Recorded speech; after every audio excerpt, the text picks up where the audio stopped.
Well, South Africa's sugarcane farmers are urging the government to reconsider an increase to the country's current sugar tax.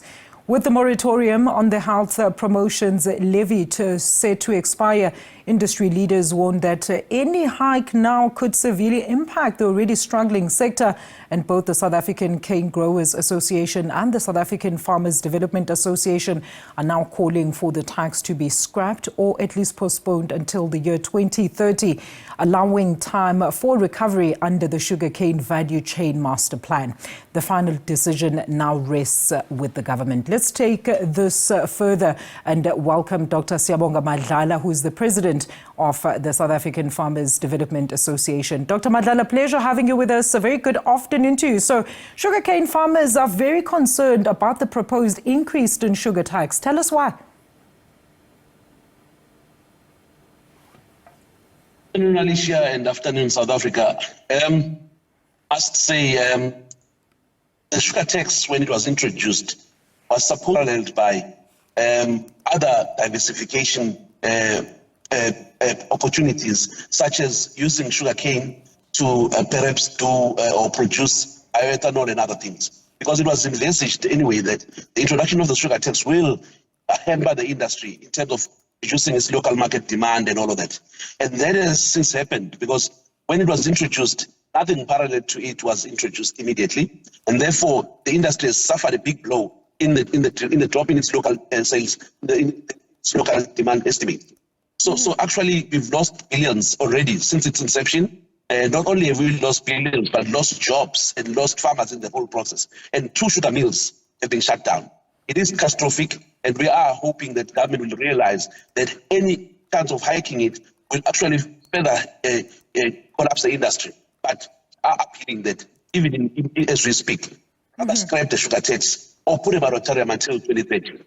All right. I mean, Doctor, let's look back into 2018 in April, when the government actually introduced the sugar tax as a response to the World Health Organization recommendations. There, we understood that this was largely also an attempt to reduce citizens' sugar intake. So that would be, so what then would be rather the main objective of raising tax even further at this stage, you think?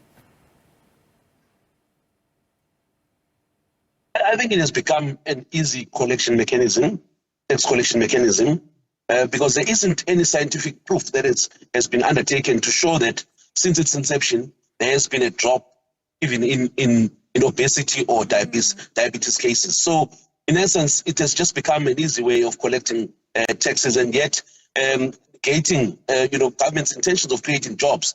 So I mean, we are a country that's suffering high unemployment rates, and we cannot afford to lose any other industry. And the sugar industry is one of those key employers in the deep rural areas of KwaZulu-Natal and Mpumalanga. So indeed, the catastrophic effects of the sugar tax is such that it will be losing jobs. We've actually created some ghost towns and lost some value chain participants in the sugarcane business. Absolutely, Doctor. And it is one of the staple foods as well. So how does this sugar tax, then I know you touched on it a little bit, the sugar tax or the proposed sugar tax affect the general public, the economy, as well as the farmers? And Doctor, just maybe for clarity as well, why are farmers so against this move, especially in light of the Competition Commission, their latest report there that cautions the current high as well as ever-rising food prices in the country?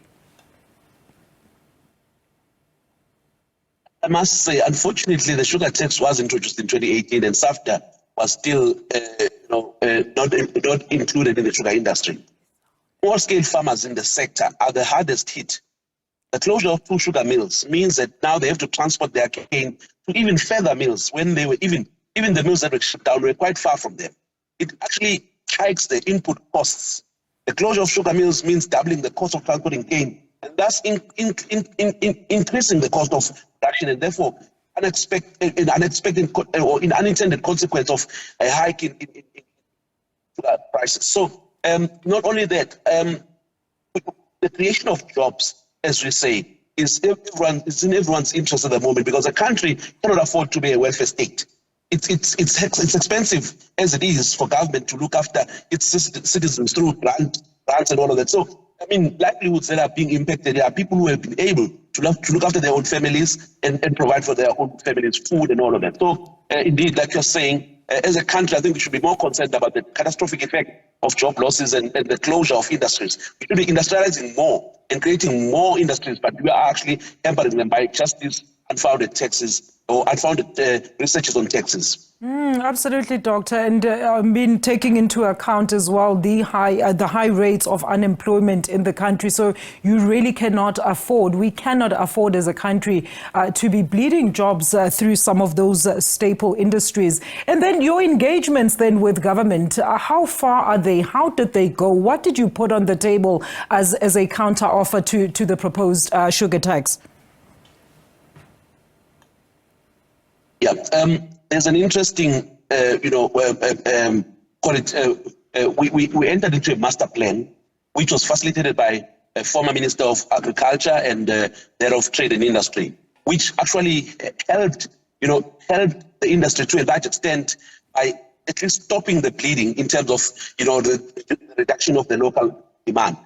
So the master plan actually is trying to encourage the use of local sugar.